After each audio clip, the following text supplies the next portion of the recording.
My friends, I had a rough night last night. I'll tell you about that, and I'll tell you about my new projects that we're working on.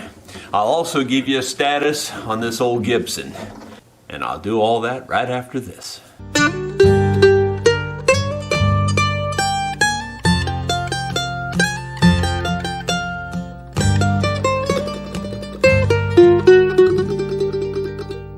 Hello my friends, Jerry Rosa here in the Rosa Stringworks Workshop. It is Thursday, November 10th, which means tomorrow we'll have a shop talk at 8 a.m. my time, and I hope you'll join me for that. But in today's video, you can leave your questions and or comments that you'd like me to discuss tomorrow in the shop talk, so please do that. I would also remind you that after the shop talk tomorrow, I'm going to take a hiatus from working here in the shop for about 10 days or so. At least I'll try to stay out of here.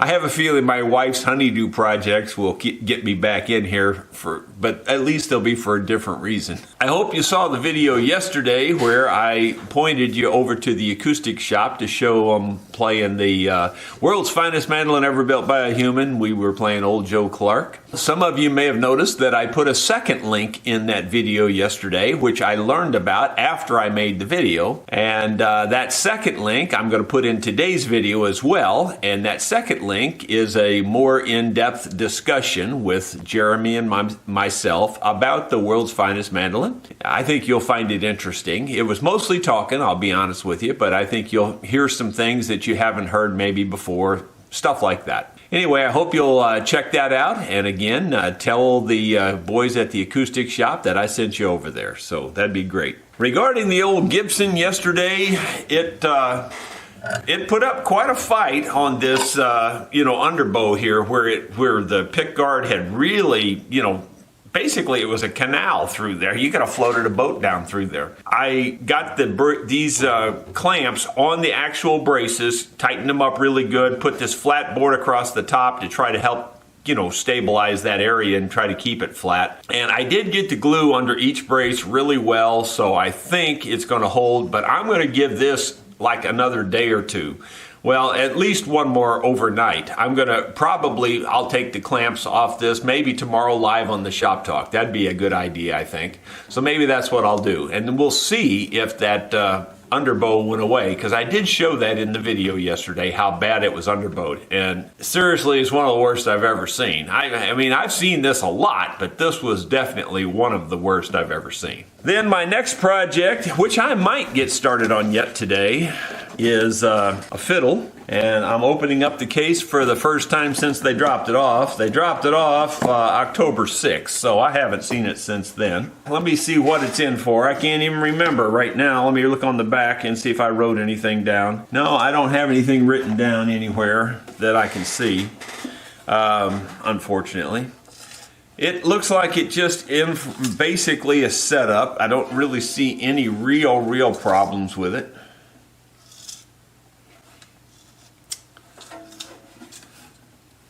I had told these folks that this is a pretty decent old fiddle, and if you look at it, you can see it's a pretty decently made old fiddle.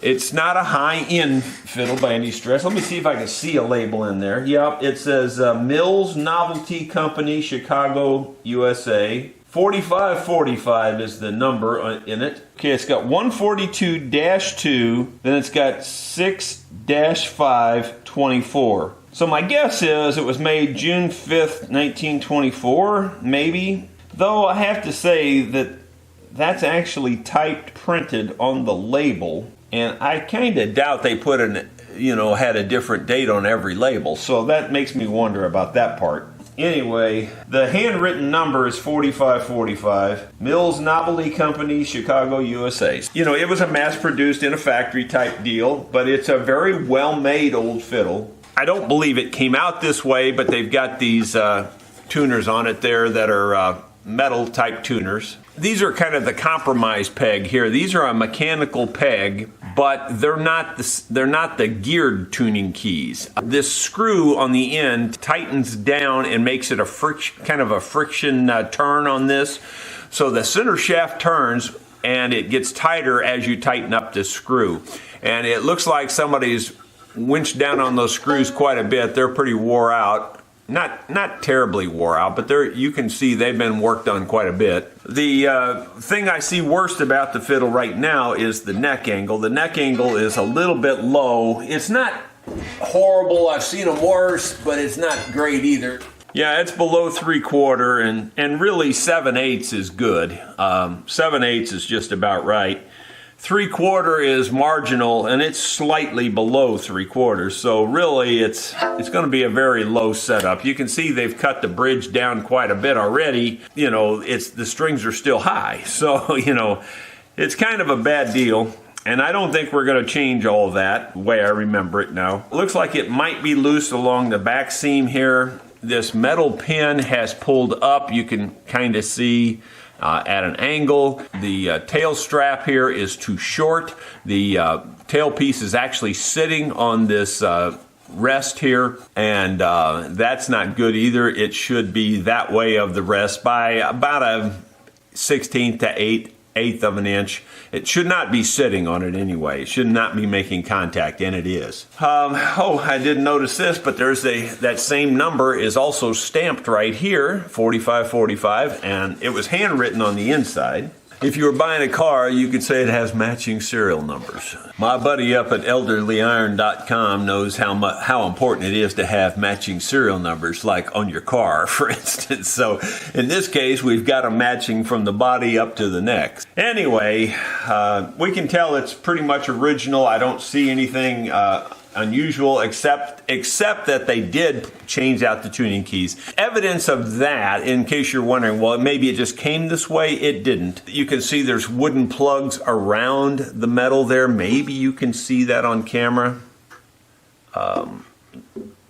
There's a little metal plug around there. So in other words, they had to fill the hole in to get these other plugs to work, you know, and then they re-drilled it. Whoever did that looks like they did a real good job. I don't see any problem with that, but it was done at least, just so you know. Anyway, that's about the only modification I see to it, and we just need a lot of TLC to set it up and make it play right. I mentioned I had a rough night last night. I wasn't going to get into this too much, but I've been suffering from bursitis for quite a long time, really. I think they first diagnosed it back in the 90s, somewhere in there. And it hasn't been too bad. I mean, like it comes in, it goes, you know, that kind of thing. But over the last couple of years, it's gotten really bad. And last night I had a major attack, the worst attack I've ever had of that.